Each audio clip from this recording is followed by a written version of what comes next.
everyone! Welcome to our channel!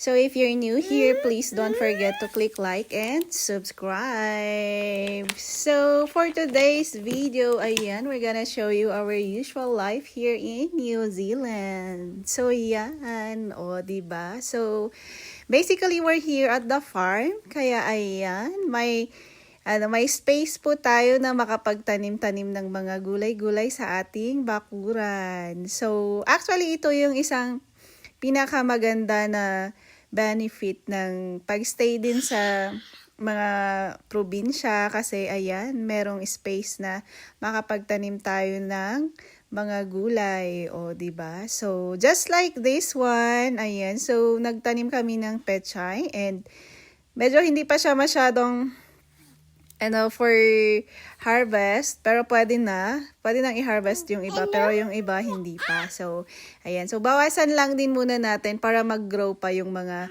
maiiwan. So, ayan. O, diba? Nakakatuwa kaya yung i-harvest mo siya, tapos diretso mong iluto, diba? Napaka-fresh ng niluluto mo. So, yun. So, actually, tinanim namin ito like maybe 25 days ago. Tapos, ayan, ganyan na siya. So, ang na to, mabilis lang siya na, mabilis nang mag-grow and pwede nang ma-harvest para kainin. So, ito yung kagandahan din kasi nito. Kasi sa panahon dito sa New Zealand, napaka yung panahon. Medyo harsh yung panahon dito, especially pag ganitong buwan na kasi nagpo-frost na yung ating weather. So, resilient tong ating pechay. So, yun. O, diba? Ayan, pechay na pechay pa din. Kasi yung tanim ng kapitbahay namin na kalabasa, tsaka yung upo, nung na-frost, wala na. So, eto, na-frost siya ng mga 3 times, 4 times na. Pero okay pa naman. So, yun. O. Kaya maganda yung pag sa ganito na panahon dito sa New Zealand, ganito yung tinatanim. So, maybe next year we're gonna do this one again. So, parehas na ganyan yung itatanim at magpapakuan kami ng seedlings niyan. So, ayan. And iluluto natin yan. So, the weather is good today kasi dito sa ngayon, pag morning siya, foggy, tapos, ayan, minsan nag-i-snow yung mga mountains, tsaka yung ating panahon is malamig. Pero pag sa afternoon naman, okay naman, tolerable yung lamig niya, lalo pag ay ganito na meron ng sunlight. So, kapag nandito ka sa New Zealand, it's better to bring your jackets pag warm. Edi meron kang magamit pag malamig na, meron kang magamit, at pag warm na, pwede mo siyang tanggalin. Especially if you're going to visit other places here in New Zealand. Basta, ang importante is meron kang baon na jacket kasi hindi mo yung weather kung malamig or siya mainit. Kasi usually pag na ganitong oras na 12:00 na, warm na siya.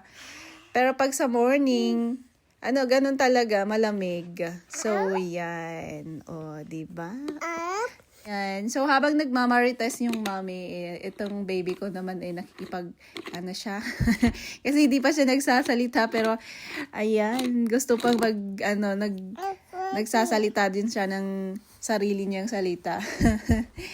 So, yun. Ganito, pag i-video, tapos pag nag-edit, ayan. So, while I'm editing, yun. Hindi naman pwedeng iwanan ko tong baby ko kung saan. Kailangan nasa range ko pa rin na nakikita. Kaya, ayan, nagsasalita siya habang nagsasalita ako. So, just like that one. So, ayan. O, diba?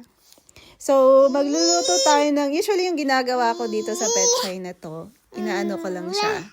Ginigisa ko lang siya. Tapos, ayan, masarap din tong i-pair sa mga sabaw. Kasi nagluto din ako ng baka, nilagang baka kanina. So, idagdag natin yung beef ribs yun. So, masarap din yun. O, diba? So, actually, yun din yung isang kagandahan dito kasi dairy farm siya. Kaya, minsan yung mga baka na ano, kinakatay din pang konsumo. So, ayan. So, at least nakaka-free din kami ng beef meats. So, there we go. Ayan, i-harvest natin tong pechay and we're going to cook our breakfast kasi nagluto ako ng dilagang baka. And then, i-ano natin ito. Igigisa lang natin siya sa sibuyas tsaka with oyster sauce.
So, yan, yung ating na-harvest. Actually, yung ginagawa namin, yung kung ano lang yung uulamin namin at the moment, yun yung iha-harvest namin. So, pag kailangan namin ng pechay, o saka kami mag-harvest ulit. O, diba? So, ganon, para fresh na fresh yung ating diba? Yung ating foodie. So, yan, lutuin natin. Igisa lang natin sa pechay. And, igisa lang natin sa sibuyas, I mean. So, let's just add oyster sauce na pampalasa din. So, actually, masarap din to. So, ayan, ganyan lang siya. Gisa lang with oyster sauce. So, okay na yan. Masarap na yan. O, diba? So, that's our pechay. So, yun. Ready na yung breakfast natin. Sabi ko nga kanina, nagluto ako ng nilagang baka. So, that is beef ribs. Ayan. Kasi malamig yung morning. Malamig sa morning. Kaya yan. Magsabaw din tayo. So, pecha with beef ribs. O, diba?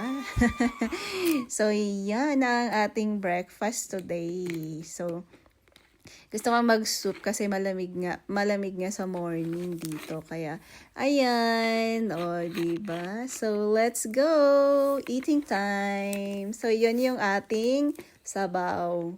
Ayan. So, mag-playtime din ito ang aking baby. So, after eating, ayan. Maglalaro daw na muna yan. So, ayan, kinaka-capture ko din tong mga moments of playing ng aking baby na to kasi maganda rin tong YouTube na kasi magandang balikan kasi marami kang mai-store na memories mo dito. So, 'di ba? O kumikita ka na,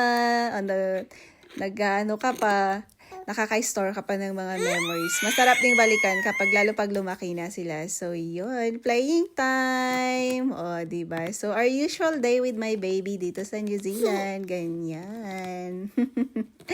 So, yun. Playing with her ball. Ganyan. So, mahirap din yung wala pang kapatid, wala pang kalaro. So, just playing with me. So, later, pupunta yung mga, dito, yung mga kuya niya na kapitbahay namin para kalaro niya. Kasi, yun yung kalaro niya. Mga big boys na. Ayan. So, play with me. And, yeah, later they will come. Kasi sabi niya, pupunta sila dito.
So, while playing, ayan, manood-nood muna yan ng Teacher Rachel. So, actually, maganda rin tong Teacher Rachel na ito na panoorin ng mga bata sa ganong edad. Kasi marami din silang natututunan dyan. So, actually, nire-recommend ko din yan. So, maganda yan na panoorin ng mga bata.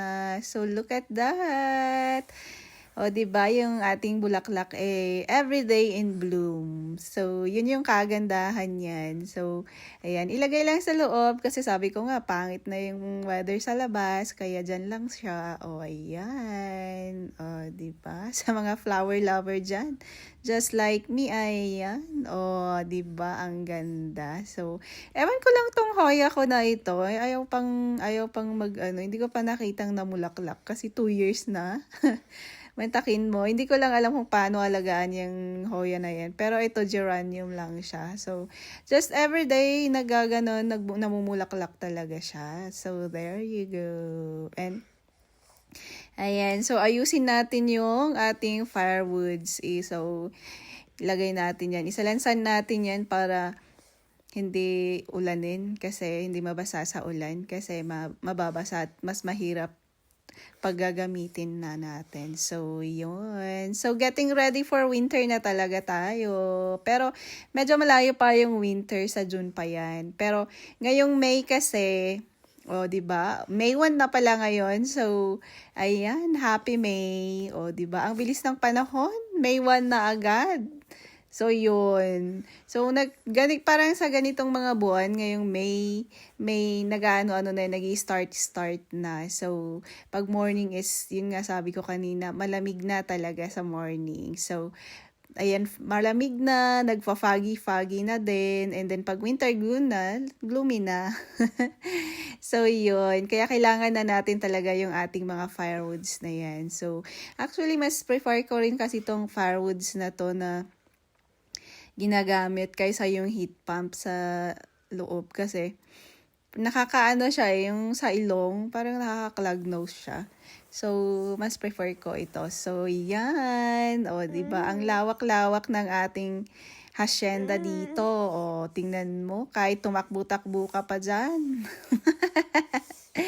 Kahit magtatatakbo ka pa dyan, ayan. Diba? So, yun yung, ngayong May naman, kasi umuulan-ulan na, kaya nag-green naman yung ating, hacienda ngayon. So, look at that. Diba? So, nagiging green na yung ating environment ngayon. So, greenery tayo ngayon. So, ang mga grass is happy na sila. Kasi, pag sa summer naman, magba-brown naman lahat yung mga yon. So, the color is brown and dry naman. So, pag ganito na, autumn na and fall, ayan, maganda yung weather kasi umuulan.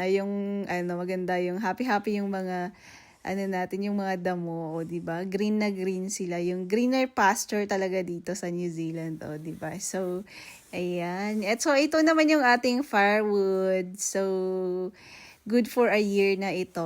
Hanggang sa matapos na yung winter. Diba? So, iba rin talaga yung amoy nito. Alam mo yung, talaga, fresh, parang amoy ng fresh scent of woods talaga. Gusto ko rin inaamoy. Iba, siya. Diba? So, yan, nasa lansan na. So, hindi pa, so aayusin pa natin ito. Isasalansan doon sa, sa woods din natin dyan. So, ito is, in order lang siya and dineliver lang din dito sa bahay. So, yan. Diba? So, while fixing the woods, the firewoods, ayun. So, ganito dito sa New Zealand. Meron talaga yung mga nagtatanim ng mga pine trees para sa firewoods at nagbebenta din sila. So, in-order na lang din and dinideliver. Kasi, meron ding mga parts of, kasi sa, dito, nag-i-export din sila ng mga, timber din. And, ayan, so, aside from firewood, ayan, pwede ring kasi sabi ko nga marami ring depende kasi sa type of trees din na tinatanim nila. So, itong tree na to good for firewood. Iba-iba rin kasi yung varieties of trees na So, this is good for the firewood. So, ayan. So, recording the simple play of these children, o, di ba? So, binisita si Arkiana yung ng kapitbahay namin. Ito yan yung mga big boys na kalaro niya. So, ayan, 2 boys yung kalaro niya, o, di ba? Napaka-simple lang, o. Actually, nakakatuwa ito kasi tingnan mo, di ba? Simple lang talaga yung buhay. So, actually, ayan, life is simple, don't make it complicated. Sabi nga nila. So, ayan, o, diba? Sarap maging bata. O, diba? Ang saya-saya. So, yun. So, yun nga, ako din, gusto ko rin ng simpleng buhay. Just like that. Yung simpleng buhay na, syempre, kasi marami naman kasi tayong mga pangangailangan eh. Ang importante, yung kapag nagkasakit ka, meron kang pampagamot, kapag mag-aaral yung mga bata, meron pampaaral sa mga bata, kapag gusto mong mag-travel, meron ka ring pang-travel, yung ganun, di ba? Basta ganun, kahit hindi siya sobra, basta wag naman masyadong kulang. Okay na sa moderation. Ang importante ganun. So, yun, 'di ba? So, ganyan yung happiness. Simple lang yung buhay, 'di ba? So, yun. Kasi sabi nga nila, minsan lang tayo mabuhay dito sa imundong ibabaw, kaya enjoy life and of course, makontento din tayo sa kung anong meron tayo, 'di ba? Kasi yun talaga yung ng happiness. Kung yung contentment talaga natin. So, yun. O, diba? Kaya yung aming channel is pinangalanan ko lang ng Simple Life dito sa New Zealand. O, diba? Kasi syempre, diba? Napakasaya ng pamumuhay. Simple lang talaga. So, dito sa New Zealand is yun. Kailangan mong mag-work para makapag-pay ng bills. Of course naman, ganun talaga. So, ang importante, meron ding trabaho, diba? Para makapag-pay ka ng mga bills mo. And then, yun, maka-afford ka sa mga gusto mo. And then, yes, yung sa education, sa health, tsaka yung sa fun, 'di ba? Kasi kailangan din nating mag-enjoy sa buhay. So, yun. There we go. Oh, sige, panoorin natin silang maglaro-laro muna diyan. Nakakatuwa eh.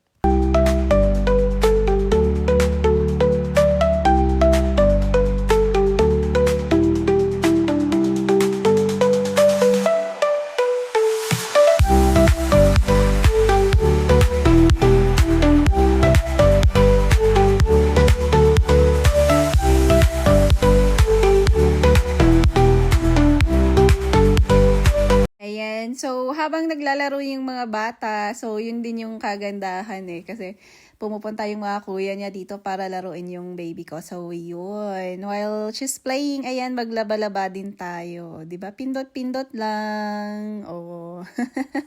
So, ilagay at saka sampay lang dyan. So, maganda rin tong brand ng washing machine na yan. Medyo matibay din siya so far. So, yun. Maglaba-laba rin tayo. Oh. Para sa So, yun. Ang kagandahan din dito is yung sa tubig din. Walang problema sa tubig. So, lahat is nakaano dyan. Kasi meron tayong tangke. So, ayan. Let's do our house chores pa muna. So, yan. Maglaba muna tayo.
course, yung pampalasa, oyster sauce. O, diba? So, ayan.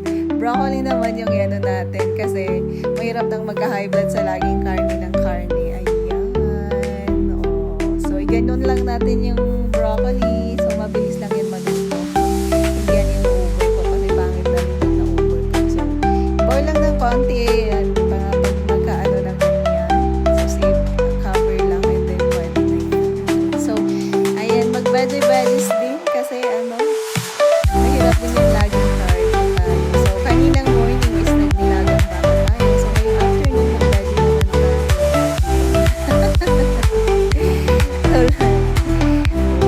So, yan. Ano lang to, mabilis lang lutuin tong broccoli na yan. So, ganyan lang siya and pwede nang ulamin. O, diba? So, that's for our lunch today, yung ating broccoli. O, ginisang broccoli lang yan. O, so, pag ako tinatamad magluto, ayan, mag-isa ka lang dyan kasi mabilis lang namang iluto yan. So, yun. So, that's for our ginisang broccoli. So, yun. Yummy, yummy, and healthy of course. So, ayan, ready for lunch na tayo and let's go eat.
The greener pasture. O, diba? So, nakapastol na ngayon yung mga baka natin. At ayan. O. Ano lang yan ha? Isang mob lang yan. Kasi marami talaga yung mga baka na alaga dito sa farm. So, it's around maybe 5,000 cows. So, yun. Ang dami, diba?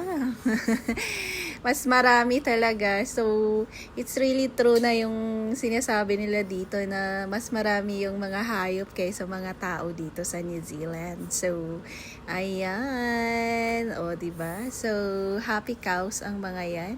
So, free range sila. Ayan. So, yun din yung ano nito, yung bintahin ng malawak na lupain dito. Kasi malawak talaga yung mga paddocks for the cows. So, yan. Kahit magtatatakbo pa sila dyan at ano pa sila dyan. O, diba? So, happy cows yung mga yan. O, at least the weather is not that bad today. So, yun. Hindi siya windy and not that cold. So, ayan. O, diba? Happy cows grassing. So, there you go.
'di ba? Pampa-vitamin C din 'yan. So, magbe-bake tayo naman today ng siopaw. So, actually na-miss ko yung binibake ng mama ko na siopaw doon sa Pinas. So, ayan, mag-bake tayo ngayon.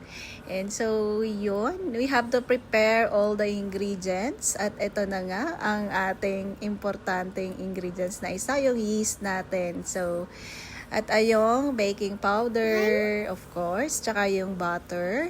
Ayan, pampalambot yan. Tsaka yung sugar and the flour. So, ayan. So, ready na yung mga ano natin. Ready na yung ating mga ingredients. So, yun. Yung sa akin, yun yung ginagawa ko. Prepare ko lagi yung mga ingredients ko. Kasi minsan, di ba, habang nagbe-bake ka, tapos, wala pala ito. So, ayan. Kinokompleto ko kung meron talaga lahat. So, ito yung bread maker natin. So, ano to? Para sa mga, sa mga tinatamad na magmasa-masa dyan. So, ayan ang bread maker. So, ayan, prepare na natin yung ating butter. So, yun. I-melt natin lahat yung mga liquid ingredients natin. So, yun yung uunahin natin na ilalagay doon sa mixer natin. So, this is our mixer. Ayan. So, nalagay na natin yung butter tsaka yung milk. So, ilagay naman natin yung sugar. Oh, so, while my baby is talking like me, ayan. Ayan, yun lang siyang nagsasalita dyan. So, ganyan yung salita niya. So, after mixing that, the sugar, you put also yung baking powder natin, tsaka yung yeast. So, warm water yan. Oh, so, lagay na rin natin yung flour. So, ito yung maganda sa bread maker kasi ilagay mo lang doon sa lahat ng ingredients doon sa bowl natin. Tapos, ayan, ilagay natin dyan. Oh, diba? So, madali na lang gumawa ng dough. So, while waiting na pinapaano natin yung dough natin doon. So, yan. Libot muna tayo dyan. Tingnan muna natin yung aking halaman na yan. So, yung Krabby Cactus ko naman. And, ayan. O, diba? Everyday talaga laging may bloom. Kasi yung bulaklak na yan is wala siyang pinipili na season. Kaya, favorite flower ko ito. Alagang-alaga yan. O, diba?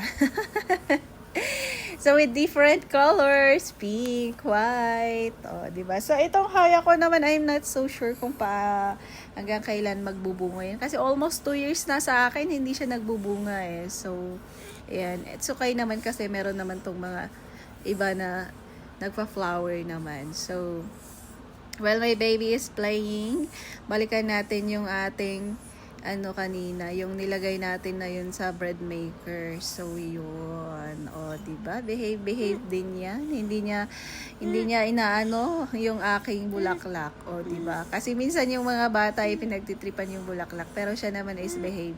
So, yan. O, diba?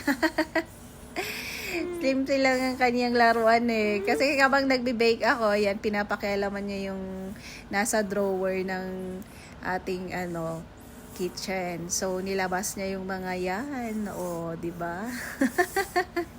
Gusto din daw niyang mag-bake. So, yun. While she is playing, ako naman, ayun, binibake ko na rin yung siopaw na yun. So, ayan. Tingnan ko muna siya. Ayan. O, diba? So, laro-laro muna siya dyan. Habang si mami naman ay mag-bake. So, yung ginagawa ko kasi lagi is gusto ko yung lagi ko na lang siyang nakikita. Kasi ito yung age na makulit na siya kung saan-saan na siya umaakyat.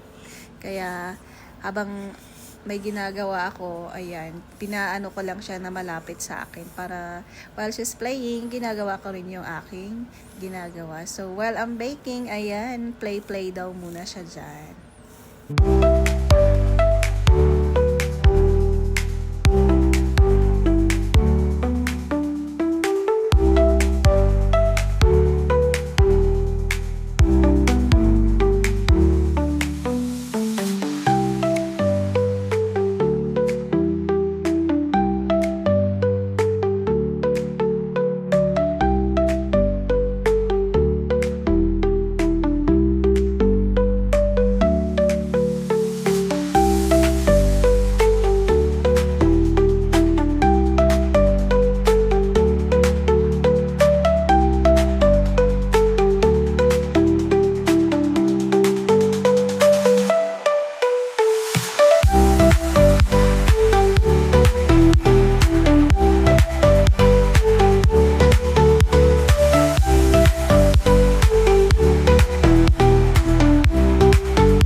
i-boil naman natin yung ating pang-filling sa ating dough na ginagawa. So, nakasalang lang sa ating bread maker itong dough natin. So, yun. Tapos na. Ayan. Ito na yung dough natin. O, diba? Para sa mga tamad na magmasa-masa dyan. Ayan. Bili lang ng bread maker. So, yun. Gusto ko rin tong bread maker na to kasi ganyan siya. Mabilis na lang gumawa ng dough. So, yan. I-prepare din natin yung, yung paper para may pang na tayo sa siopaw natin. And yan. So, okay na yung itlog natin. O, diba? At saka yung corned beef. Oh, so, yan yung filling natin. And, ayan. So, i-knead naman natin yung ating dough. So, pindot-pindot lang itong bread maker na yan. O, diba? So, ayan. Menu. And then, pindutin natin yung knead, yung number 14. So, ma-knead yung ating dough. O, diba? So, imasa lang ng machine din na iyan. So, there we go. Oh, so, ganyan lang siya. So, pindutin natin doon sa number 14. Knead, masa. O, diba? So, imamasa ng na yan, ng machine na yan yung ating dough. Oh, so, I like this bread maker to. So, madali na lang mag-bake kasi sa akin na yun, yung nilalagay mo lang dyan sa bowl tapos ipa-run mo lang dito sa machine na yan. So, ayan, yung kagandahan ng machine na ito. So, marami kang pwedeng gawin dyan. Pwede kang gumawa din ng pizza dough, mag-defrost, mag-cook ka dyan. So, all-in-one to, kaya gusto ko rin siya. So, there we go. So, yun, namasa na yung ating dough and ready for cutting na. So, i-cut na natin yan, yung ating dough na yan para lagyan natin ng filling. So, yun. So, prepare ko yung corned beef na yun yung pound. So, ang mahal ng corned beef na yan, ha? Kung sa Pilipinas yan, like around nasa, 400 yata sa grocery nung nakita ko. Yung isang can lang na yan. So, actually, mahal talaga yung corned beef na yan kasi imported from New Zealand. So, yun. So, inayos na natin yung ating pang-filling. O, diba? Yung eggs and corned beef. Oh. Simple lang. Tinamad ako magluto ng meat kanina kasi sabi ko pork asado yung gagawin ko. Pero tinamad ako. So, dyan lang. Mas mabilis na lang yung egg tsaka yung yung corned beef. O, diba? So, that's for our egg. And, ayan na yung ating dough. So, fill up lang natin yan sa mga feelings niya. Ayan. O, diba? So, egg is life tayo for today. So, yun. Ilagay na lang natin dyan. Lagyan natin yung dough natin. So, just like that. So, yun. Actually, na-miss ko ito kasi ito yung, yung niluluto ng mama ko nung bata pa kami. So, ganyan lang siya kasimple. So, kasi ngayon marami ng pwedeng pang feelings like asado. So, yan na. Ready na yung ating siopaw. Hindi ko na siya, ginawa ko na lang na basta round. So, steam na yan natin yung ating bun. So, yun. There we go. Ready to steam na. O, diba? Ganun lang kasimple mag-bake ng siopaw. So, minsan kasi pag nakakamiss din talaga sa atin. So pag nami-miss ko lang, especially my mom, o diba? Yan ang binibake ko. So yun. So ito na yung ating steam bun. O diba? So I love it. Actually masarap din ito. So yun. O yan. Ang fluffy ng dough natin na yan. And ayan yung filling. Eggs and corned beef. Oh, di ba? Yummy, yummy. Oh. So, there we go. So, ayan. Diluto pa natin yung mga ibang bun. Oh. So, gustong-gusto din to ng baby ko. Gusto niya kasi yung bun niya is fluffy. So, maganda rin yung bread maker natin kasi pag tama yung mga yung measurements na nilagay mo dyan, okay din naman. Maganda rin yung results. So, this is our steam bun, our siopaw. So, simple lang yung filling na nilagay ko kasi tinamad nga akong gumawa ng mag-defrost ng meat kanina. Basta gusto ko na lang kumain ng siopaw. So that's for our siopaw. O, diba? So meron na ulit at ready na ulit yung pangkape natin. So yummy, yummy. So yun. Masarap talaga yan. Try mo din. Pag tinatamad ka na magluto ng feelings mo, ayan, pwede mong itry yan. Mabilis na lang. I-boil mo lang yung egg, tas buksan mo lang yung dilata. Ay, nako. So, yun. Tapos, gumamit ka din ng bread maker kasi mas madali na lang gawin yung dough mo, di ba? Ang lambot ng dough natin na yan. So, ayan.